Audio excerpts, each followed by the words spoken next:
Hey everybody, and welcome to my 15 minutes live. And I'm a bit out of breath.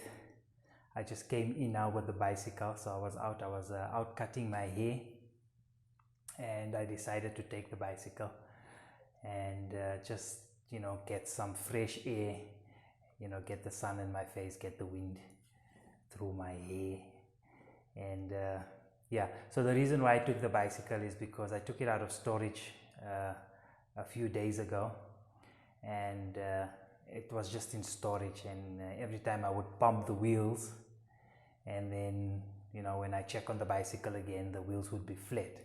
So that's still a mystery I need to solve. I know there's no puncture on the bicycle, or there's no puncture in the tires, but it seems when the bike stands, then the wheels go flat. So that's some mystery I have to solve. It's still something that keeps me up at night.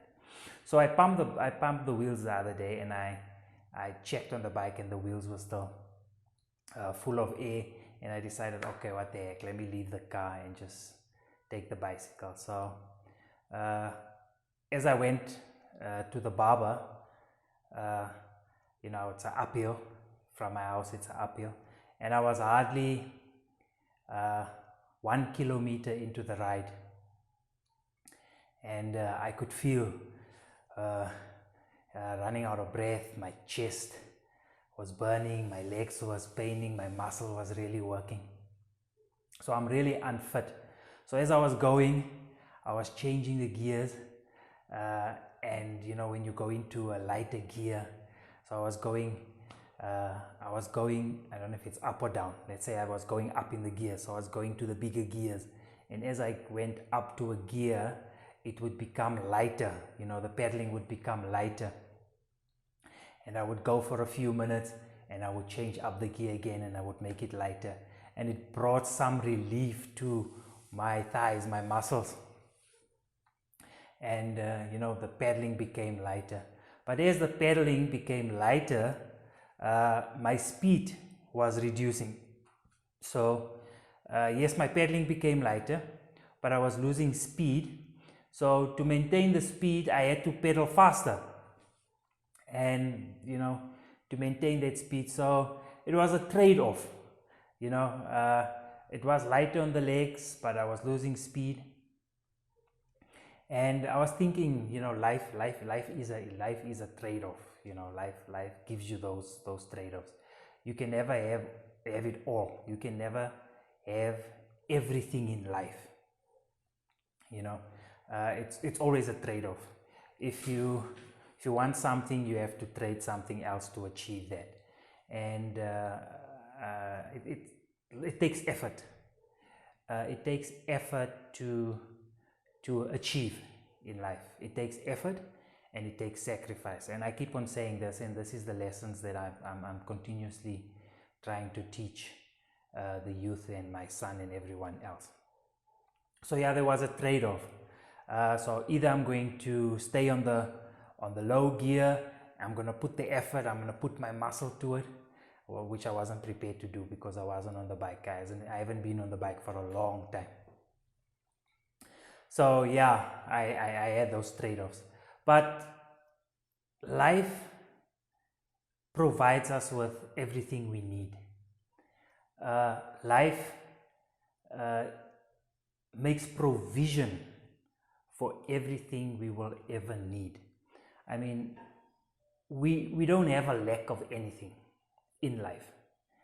And if there's a lack that we have, or that you have, if there's a lack, then either you're not putting the effort, or you're not making the sacrifice, or you're not tuned into that which you want to achieve. And yeah, I think life is a science. I think there's a science to life, and there's a science to what we want to achieve in life and what we want to accomplish. And I think that science comes with rules, because I think science and rules are intertwined. You cannot have science without rules. And life has got everything that we would ever need. I don't think there's a lack of anything in life. There's no way that there's something missing for us to get by, for us to achieve, for us to survive. Nothing's missing. Everything is there. Everything is given. So it's like everything you need is given on a silver platter. It's there for the taking. It's there for you to take hold of it. It's given to us on a silver platter. And I think we just kind of need to tap into that which we want out of life. But also we need to understand that we can never have everything in life. We can never have it all. It's just impossible for us to have everything. It's because life offers so much, right? There is so much for the taking. There is so much on offer. There's so much available. There's so much that is given unto us that we cannot contain it all. It's just impossible for us to have it and contain it all. Just like boom, boom, boom, there you have it. So if life offers everything on a silver platter, if everything is given, why is it that some people lack so much? And what I'm going to say is not textbook or research related. It's just my own thoughts. It's my own beliefs. It's my own feelings. I don't know if you can speak your feelings, but it's how I feel. It's what I believe. It's my own experience. It's my own knowledge. It's just something that's within me. That's all of me that goes into my mind, and then I'm expressing it.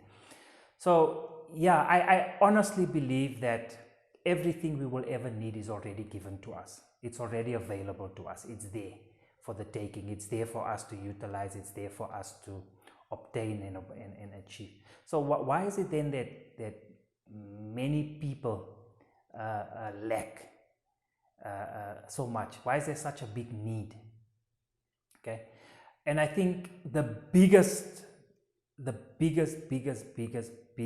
problem is we've defined everything that we will ever need, everything that we will ever want, everything that we ever want to achieve.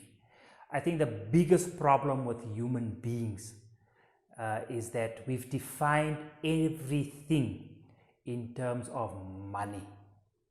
And I think the what do we call it? I think money in the way that it exists has clearly clouded our minds and clouded our judgments, because we believe that the only way for us to achieve, and the only way for us to get, and the only way for us to possess, and the only way for us to achieve basically is by ways of money. And I'll give you an example, and it's not my own example, it's just some silly thing that someone posted on social media, or I don't even know who the person is. It's just stuck in my mind. And yeah, it's like, it says like, let me not think how it goes, but it's something like says, everyone wants a cake. And I don't know, I'm just saying it now the way I remember it. I don't know if it was actually posted in this way. Everybody wants a cake, right? Or you wish for a cake, or you're praying for a cake, or you want a cake. Everybody wants a cake, right? But you forget that you have flour, you have an oven, you have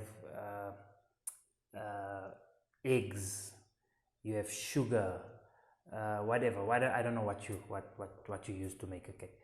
So you have all the ingredients to make a cake, but your focus is not on the ingredients.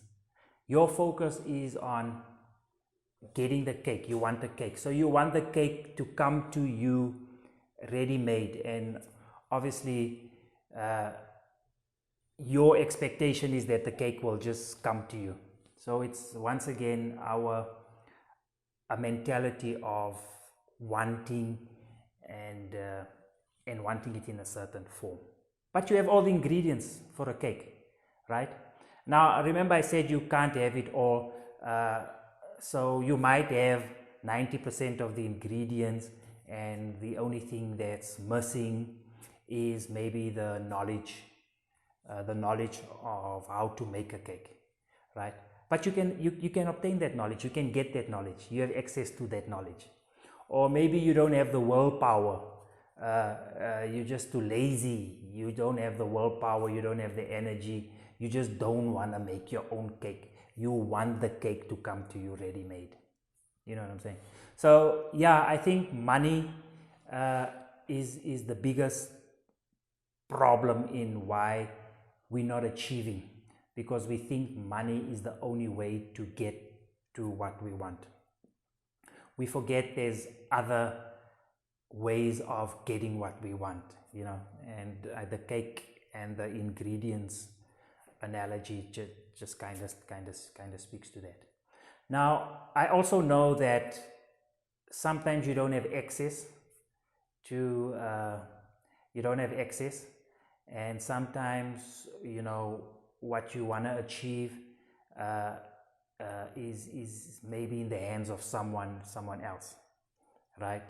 And someone maybe holds the key, you know, someone, or maybe you locked out, right? So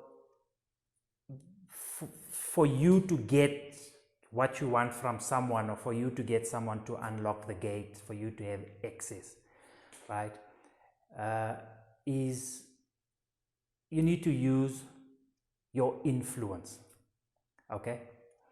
And we all have the ability to influence. I mean, don't tell me you cannot influence. You use whatever you have within you, your personality, to influence.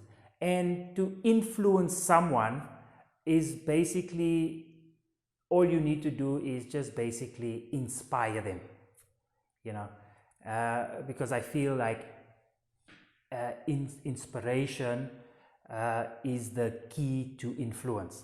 If you are able to inspire someone, you know, you draw that person closer to you, you bring that person in line with what you want to achieve, or your aura or your energy, and then you can bring that person to flow with your energy. So inspiration is the key to influence, and once you've influenced someone, you've aligned them to your energy. So yeah, we just kind of need to find the ways of getting what we want. And there's an analogy also of a river, you know. Sometimes we kind of need to flow with the river, and our aura and our energy, we need to align it with the mainstream, and that's the easiest way to get into the mainstream and to benefit from, you know. So it's energy that's flowing, and if energy is flowing in this way, you need to kind of align your energy, and you need to flow with that energy. And yeah, sometimes like a river, you can flow with the river. You know, when we were kids, we used to put our sticks into flowing water, and our sticks would go with the water. But if you want to go against the river, it's possible. If you want to change the way things are doing, it's possible, but it takes hard work. It takes a lot of effort going upstream. Sometimes you can just become a rock in the river. You can become a rock, and then the river will flow around you. Sometimes you can divert the flowing water. You can dig a trench, and the water would flow in the direction that you want it to go. So I'm running out of time. I'm almost at my 15 minutes, but I'm just using all this to tell you that yes, money is not the only thing. There's a lot that you can do. There's a lot you can achieve, and maybe I'll touch on these other subjects in future blogs. Thank you, people. That's my 15 minutes live, and goodbye.